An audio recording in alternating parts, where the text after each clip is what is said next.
very special for me to be here. It's my home. It's my spiritual birthplace. And this is where I learned everything that supported me in the past 37 years. This was the opening of Baker Street, Brahma Kumaris. Big event and so special that Dadi Janki came to inaugurate it. And I got to relive one of my most powerful experiences in my Brahmin life last night and this morning. Because many of you might know or don't know, it doesn't matter, that I was in Chicago taking the classes with Sister Karen at that time. And there was no one around. And so I learned and I was invited to come here. And the first time I came to a center was the opening of this facility, this building, this glorious center. No, there was no online. No, there was no online. There was no line. It was the mail. It was the correspondence course. Yeah, this was before. Total big tangent, but there was a celebration in New York City recently about the last public telephone booth being removed. Okay, and it's just, an end of an era. And the end of the era is kind of a sense because so much technology has changed. But this, when I was studying, there was no technology. There was no computer. There was no online. There was no line. There was post. And so it was a long process. And we'll get into that maybe. But the first time I came here was the first time there was a center and the first time that I had been to a gathering like that. And Dadi Janki was there. And my first impression was, wow, she's pretty short. So didn't know what. But I was invited to stay here. And got the brothers and was upstairs, and upstairs looks much different now than it did then. And we had Amrit Vela in Baba's room here. And we sat on the floor, if you're familiar with the center here, everyone. And Dadi Janki sat in the chairs with her back to the sliding doors. And after Amrit Vela, I had no idea what to expect, but we turned around and faced her. We were all sitting on the floor, probably about 8 of us or so. And Dadi Janki shared her vision of her experience in connecting to God, Drishti. And that was the first time, because I was living alone, that I really had an experience of Drishti. And that was a huge stamp in my life. It was something to understand. We're a soul and the cycle and law of karma. It's all good. It's important. But to truly have a sense of what it is to be soul conscious, bodiless, elevated, eternal, that was the moment. And it was here in this center. And so last night, when I arrived late, thank you, Harshabai, I was able to sit in a chair. Might not have been the exact one, but where Dadi Janki was. And the vibration of the room, of all the Brahmins who've been here, all the Brahmins who've had that connection and that realization and that feeling of being with Baba, kind of came back into me. Incredibly powerful for me to be in this space, to have that ability to remember and connect and bring back those qualities that are, for me, fundamental in what has guided me in the rest of my life. And so very, very touched by the ability to recall that, be invited back, and to understand the Brahmins, whoever they are, wherever they're at now, and it's changed a lot in 37 years. Just what that can mean, and how, when Baba says in the Murli, to have these elevated thoughts, whoever it is, whatever's going on, and to recognize how powerful we can be. Just you have any idea when Baba uses that analogy, turning rock into water. I think that's what he said today. Just through your consciousness.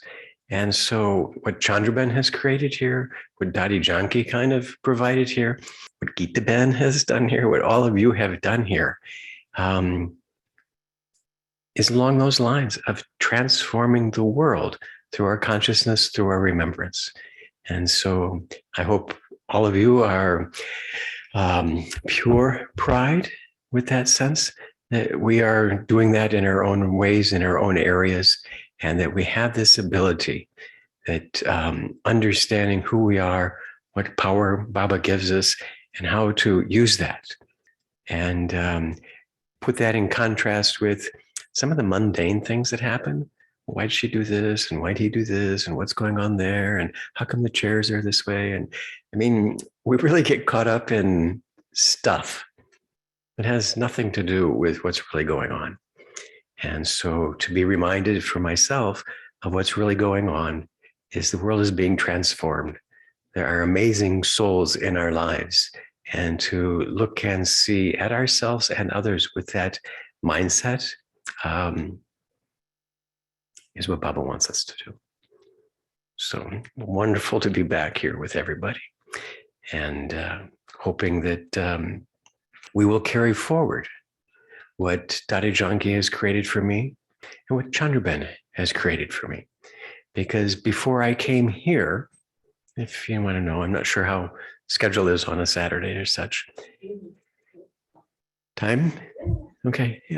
She would have visited me in Chicago. And I was kind of a puzzle for the Brahmin family at that time, because they had East Coast Brahmins and they had a few in Texas and they had West Coast Brahmins. And I was in Chicago, if you know geography, which a lot of people don't, I find out. Was in the center of the country and about 1,000 miles away from everybody, 2,000 miles from here. And so here's this Western brother kind of pops up. And it's like, well, now what do we do? And so Chandraben came and checked it out and visited, and we have some little experiences of learning different cultures in different ways. But she had great strength and courage to come into the unknown. What is going to be there? Who is going to be there? What's it going to be like? How do you deal with this? Totally different environments at that time than it is now. And so, I looked at her and she looked at me, and it's like, well, okay. There was a few other sisters that kind of came along. There's all sorts of little stories and such, but it was her courage here, it was her courage there that made things grow.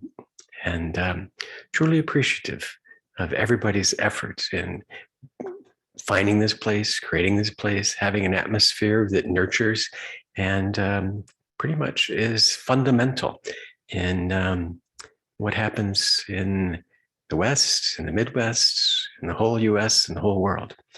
And I find that this weekend is going to be a time for me to reflect on those experiences and that understanding of one of the great things I like about Brahmin life.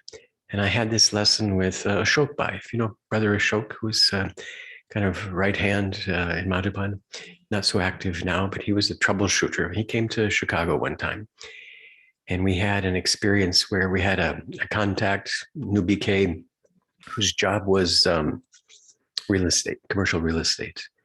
And so he had access to what was called the Sears Tower, tallest building in the world at that time. And so he took us up, not to the observation top floor, but we were on top of the building, outside, on the top of the roof, tallest building in the world at that time, Sears Tower. I think it's called something else now. And, it's pretty amazing. nice views. And it was just this sense that, yeah, this is an elevated stage. And as we came down and we're walking, the brother stopped. What are you doing? And he said, I want to remember that I have this experience every kalpa. And it was so nice and profound to recognize that every kalpa, for me, I'm going to be in this building. And one of the greatest souls in the history of the universe is going to sit across from me and open up my third eye and my awareness and transform my consciousness that will allow me to experience the world in a totally different way. And I find that that way of thinking about what's going on and appreciating everybody and everything, Baba says it's all good, right is right and wrong is right and good is good and bad is good, and however you want to say those things,